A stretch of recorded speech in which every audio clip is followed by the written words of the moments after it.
Hola, ¿qué tal? Muy buen día. Dentro de nuestros temas de termodinámica metalúrgica, hoy vamos a hablar de las condiciones para la formación de sulfatos. Este proceso es súper importante porque nos permite realizar separaciones selectivas al llevar a cabo nuestro proceso en un reactor de lecho fluidizado en el cual vamos a inyectar aire y vamos a utilizar SO2 recirculado del proceso de tostación de nuestro mineral, de tal manera que podamos llegar a la formación de un sulfato soluble y nos permita hacer separaciones selectivas. Tendríamos que referirnos a nuestro diagrama de Kellogg y en el cual podemos ver la zona de estabilidad del sulfato va a requerir altos contenidos de oxígeno y altos contenidos de SO2. De tal manera que, analizando nuestra isobara de presión parcial de oxígeno, punto 21, tenemos que la transformación del sulfuro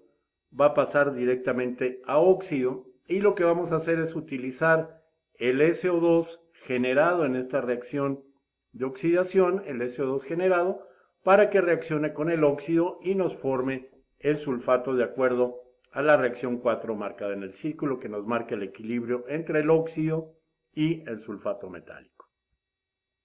La reacción a considerar aquí es la reacción del SO2 más un medio de oxígeno para formarnos SO3. Vemos que el valor de la energía libre de Gibbs a 1000 grados Kelvin es de menos 5230 joules y que por tanto la constante de equilibrio para esta reacción es positiva. De tal manera que la reacción de nuestro óxido con la atmósfera configurada por SO2 y SO3 nos va a dar la formación del sulfato. Tradicionalmente, el diagrama de Kellogg que se utiliza para explicar la formación de sulfatos nos trae graficados el logaritmo de la presión de SO2 contra el logaritmo de la presión de oxígeno. Sin embargo, como podemos observar, la zona a la cual nosotros vamos a trabajar exclusivamente está marcada por el recuadro en azul, que es una zona muy pequeña de nuestro diagrama de Kellogg. Por tanto, debemos de plantear las coordenadas y las especies involucradas nada más reducidos a esta zona en la cual tenemos la formación de oxisulfatos y sulfatos a partir de los óxidos. Esta zona reducida la tenemos aquí ejemplificada a 680 grados centígrados. Por un lado tenemos el logaritmo de la presión de oxígeno, tenemos nuestra escala logarítmica, al igual que la presión de SO2 en escala log-log, y tenemos el equilibrio para el óxido de níquel con el sulfato de níquel planteado en verde, la formación de oxisulfato de cobre a partir del óxido de cobre y la posterior transformación a sulfato de cobre, indicadas estas líneas de equilibrio en azul, y en la parte superior tenemos la transformación del óxido de hierro en sulfato férrico. Entonces, las zonas de predominancia en nuestro diagrama tenemos del lado izquierdo el óxido, en la parte intermedia la formación, en este caso del oxisulfato de cobre, y en el extremo derecho de nuestro diagrama la formación del sulfato. Asimismo, estamos incorporando nuestra isobara, que en este caso es una línea curva para la sumatoria de las presiones de los compuestos que tienen oxígeno, igual a punto 2, lo cual nos estaría indicando que nuestro proceso se está llevando a cabo con aire, ¿verdad? Entonces, en la zona del punto A, la especie predominante sería el óxido de cobre. En la zona B podríamos tener la formación del oxisulfato a condiciones ricas en oxígeno y contenidos relativamente bajos de SO2 en la atmósfera. Sin embargo, si nos movemos al punto C, tendríamos ya contenidos mayores de SO2, menores contenidos de oxígeno, y esto nos va a dar por resultado la formación del sulfato de cobre. Si consideramos un mineral compuesto por cobre, níquel y hierro, azufre y un poco de humedad, ¿verdad? Vamos a pensar que alimentamos este mineral a nuestro proceso de tostación sulfatante y nuestro balance de azufre y de oxígeno quedaría de la siguiente manera. El azufre contenido en el mineral se va a transformar en SO2, en SO3, en sulfato de cobre y en sulfato de níquel. Por su parte, el balance de oxígeno, el oxígeno que va a estar entrando al sistema va a ser el que viene en el aire, multiplicado por el número de moles de aire que vamos a ingresar al sistema, y este aire se va a transformar en 2 moles de SO2, 3 moles de SO3, 2 moles de oxígeno, 4 veces el número de moles de sulfato de cobre, 4 veces el número de moles de sulfato de níquel, más 1,5 veces el número de moles de hierro que tenemos presentes en el sistema.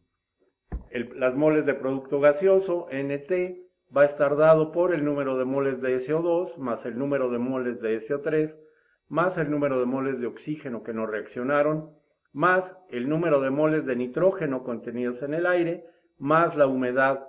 que traía nuestro mineral. La constante de equilibrio está expresada por el número de moles de SO3 por el número de moles totales a la 1/2 entre el número de moles de SO2 y el número de moles de oxígeno a la 1/2. Analizando este sistema tenemos 4 ecuaciones, sin embargo tenemos 5 variables que son el número de moles totales, número de moles de SO2, número de moles de SO3, número de moles de oxígeno y M, que es la cantidad de aire que yo inyecto al sistema. Por tanto, yo puedo suponer qué tanto le voy a abrir a la llave del aire en mi proceso y con estos valores del número de moles de aire que inyecto al sistema, resolver entonces un sistema de 4 ecuaciones con 4 incógnitas. La resolución de este sistema lo tenemos aquí graficado, en el cual tenemos en el eje de las X el número de moles de aire, en el eje de las Y la composición de cada uno de los gases, y tenemos el comportamiento tanto del SO2, que viene de valores altos y va decayendo en función al flujo de aire,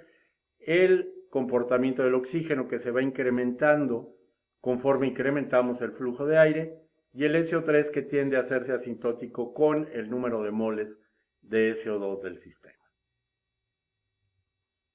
Una vez que hemos resuelto nuestro sistema de ecuaciones, esos valores de la gráfica anterior los graficamos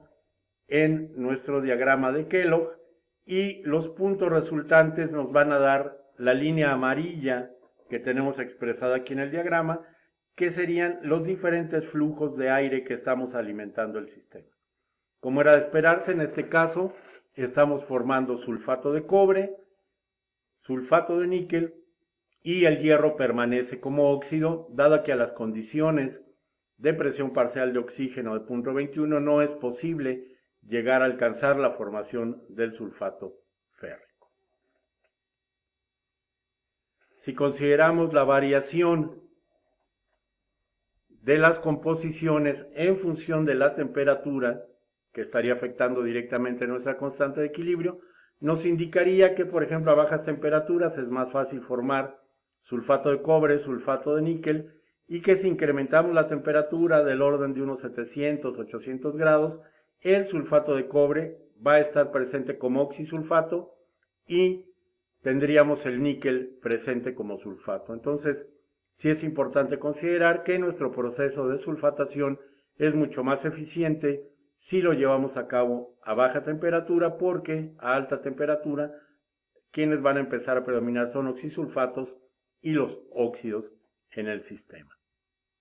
Espero que esta plática haya sido de su interés y ojalá puedan darle seguir a nuestra página en YouTube, y si les gustó este video,